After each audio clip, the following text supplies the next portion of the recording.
After finally breaking their playoff drought, Kings' fairy tale story did not continue into 2024. Despite only winning 2 less games than their playoff-bound season, the Kings fell into the play-in and ultimately failed to reach the postseason.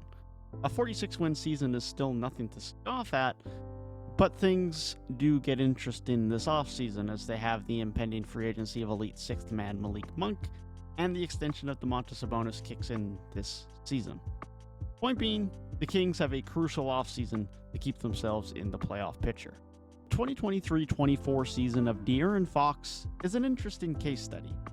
Fox still had a great season and dropped career highs in points, 3-point attempts, and 3-point percentage, but ultimately was much worse than his All-NBA season, which is weird when you only glance at the numbers, and when you consider the fact that historically, 3-point shooting has always been the biggest potential improvement part of Fox's game. And he was a very good 3-point shooter last season. As mentioned, he had a career high in 3-point attempts and 3-point percentage. However, that didn't necessarily benefit his offensive production nor the team's.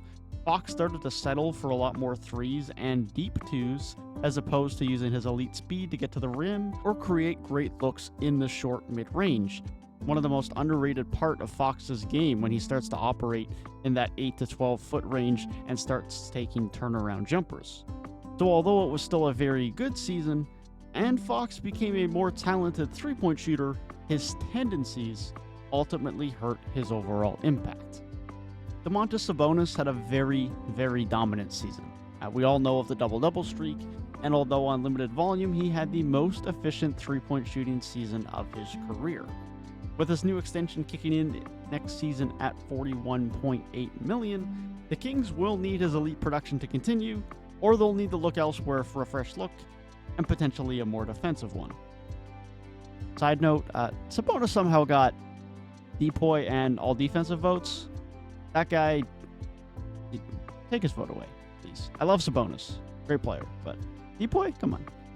Malik Monk had another great season in Sacramento, proving himself to be one of the best sixth men in the NBA, finishing second in Sixth Man of the Year voting despite his injury towards the end of the season.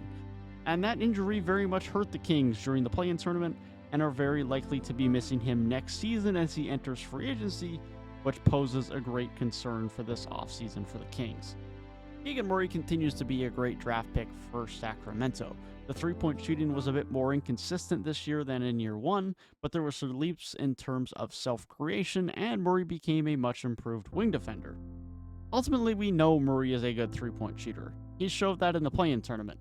So any improvements around that, it's a good thing.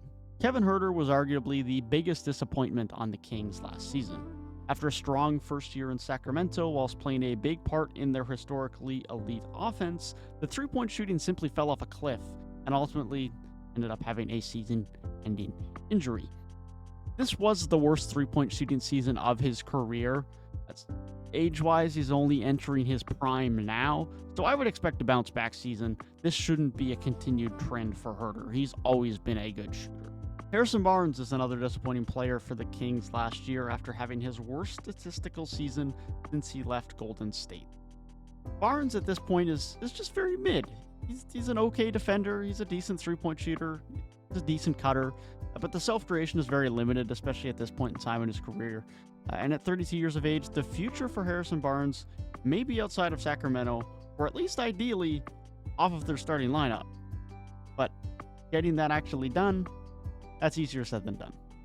The other notable pieces in Sacramento last year included the Canadian Trey Lyles, who continues to be a fine bench piece for the Kings, and he had his most efficient 3-point shooting season of his career last year. Despite the reduced role, Davion Mitchell arguably had the most impactful season of his young career, largely thanks to him figuring out his 3-point shot that looked so promising at Baylor. And Keon Ellis was a very pleasant surprise, as the undrafted guard was a big reason for the Kings' defensive improvement over the course of the season, and again, not in crazy volume, but shot over 41% from 3. It's far from their biggest concern this offseason, but the draft will continue to be important for the Kings this year as they look to add more depth to the roster, especially with the potential loss of some of their bench pieces via free agency. They will enter the draft this year with pick 13 and pick 45. Just a quick note before we get into the free agency of Malik Monk, which is obviously the biggest elephant in the room for what's next for the Kings. The Kings are projected to be nearly over $40 million over the cap going into the offseason. They are not over the tax apron, but they certainly have no financial flexibility and will not be able to tap into any cap space to sign a potential Malik Monk replacement. They'll have the mid-level exception, and that's about it as far as free agency goes.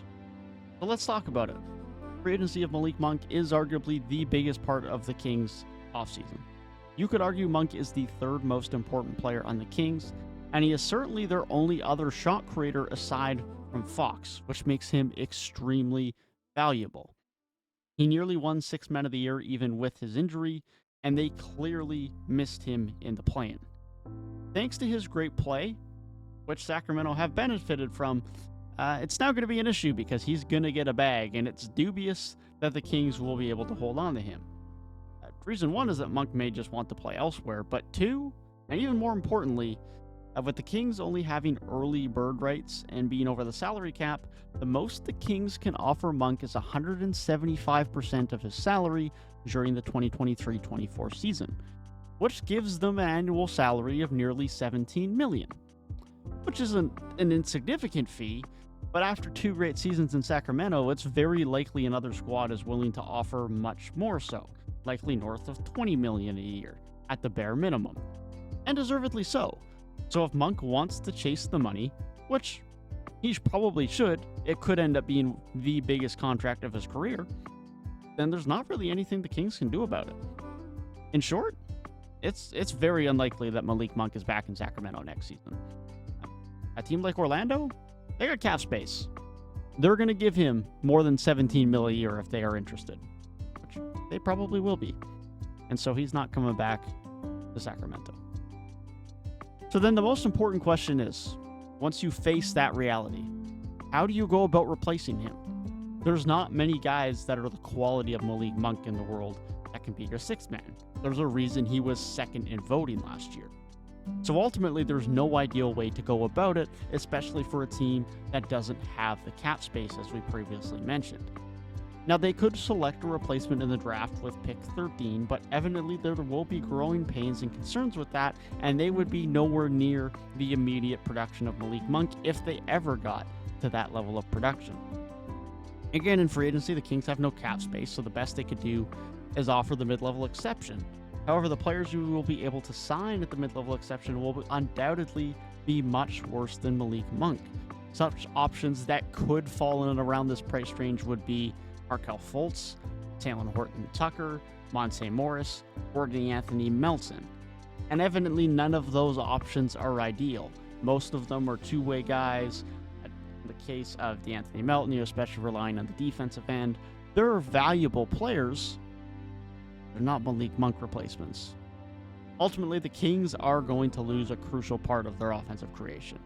And barring a trade, I just don't see a way where they can replace it.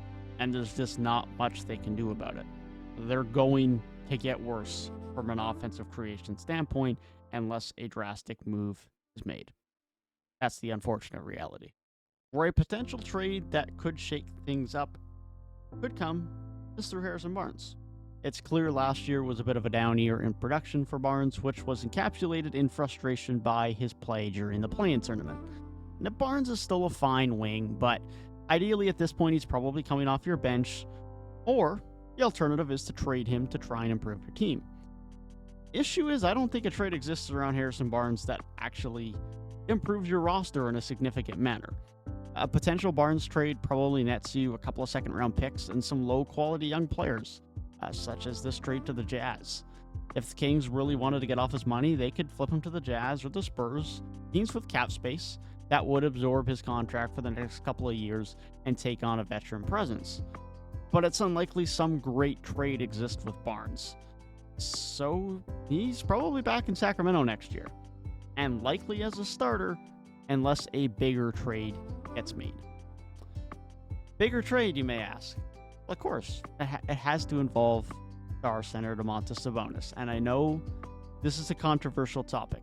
He's coming off a great season, one that certainly has given him an All-NBA appearance, and somehow even got him a depoy vote, although that assuredly was most not deserved. However, Sabonis did actually show up in the play-in tournament this year as opposed to the stinkers he often had in the 2023 playoffs. The issue is Sabonis is set to make an average of $46.5 million over the course of the next 4 seasons, and he is the only piece on the roster outside of Fox with significant value. And although Sabonis is the one that made the All-NBA team, Fox is the only shot creator on this team, and that has much greater impact on the team's ceiling, while Sabonis raises their floor. If you trade Fox, you have one shot creator if you get one in return for him, and if you don't, you have none. And Sabonis is a great playmaker, he's a great rebounder, he is a very talented basketball player. But you need elite perimeter play, you need elite guard play in this league. You just do. Obviously, Sabonis is not that. If the objective is to raise the ceiling, Sabonis is the one who has to get traded.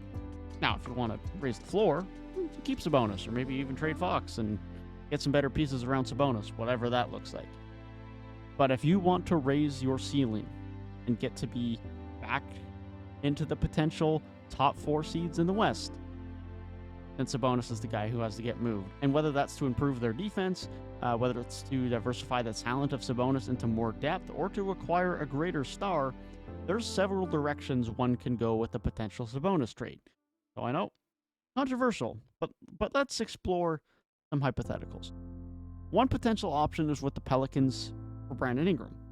Now, this trade doesn't necessarily have to be a straight swap of the 2 stars. Picks or role players could be added either way as you see fit. But financially, Sabonis for Ingram works. For the Kings, this would give them another shot creator, replacing some of the void felt from the departure of Malik Monk, and it would allow Harrison Barnes to move to the bench. This addresses 2 of the primary issues we have discussed so far: Monk's departure and the production of Harrison Barnes. Now, the obvious gap is you don't have a center anymore, and the Kings would then have to make another trade, possibly with Harrison Barnes, or explore mid-level exception or vet minimum free agency option. However, the options in free agency would be very limited and subpar, with former Pelican center JV possibly being the only one at or around mid-level exception value, and he still doesn't help the defensive concern, and it's very possible he gets paid more than the mid-level exception. For the Pels, this gives them an offensive hub to run plenty of dribble handoffs and screens for Zion and CJ, but it doesn't completely address the defensive and spacing concerns that they currently have with JV. It's a possible trade, but ultimately not an ideal fit for either side. A trade that may more accurately address the Kings' needs is with the Atlanta Hawks. A trade that would see the Kings keep solid play at the center position, improve their defense, keep good rebounding, but also give Fox a great lob threat. Kings would also have the ability to move Barnes to the bench with the arrival of DeAndre Hunter, whilst the first-round picks give the Kings future flexibility in the case of a future star trade. For Atlanta, this would signal a commitment to the offensive duo, but defensive concerns of Sabonis and Trae Young, with a likely DeJounte Murray trade occurring to replace some depth and address some of those defensive concerns. The depth for the Kings would be great after this move, but they still would not have a secondary creator alongside Fox. Ultimately, no trade of Domantas Sabonis likely addresses all of the Kings' problems this offseason. And that's just the harsh reality of where they're at right now as they enter the 2024 offseason with the extension of Sabonis, with the current play of Harrison Barnes, and with the free agency of Malik Monk. There's no perfect solution, and it's going to be difficult to be even as good as they were this season, never mind get better, largely thanks to that likely departure of Malik Monk.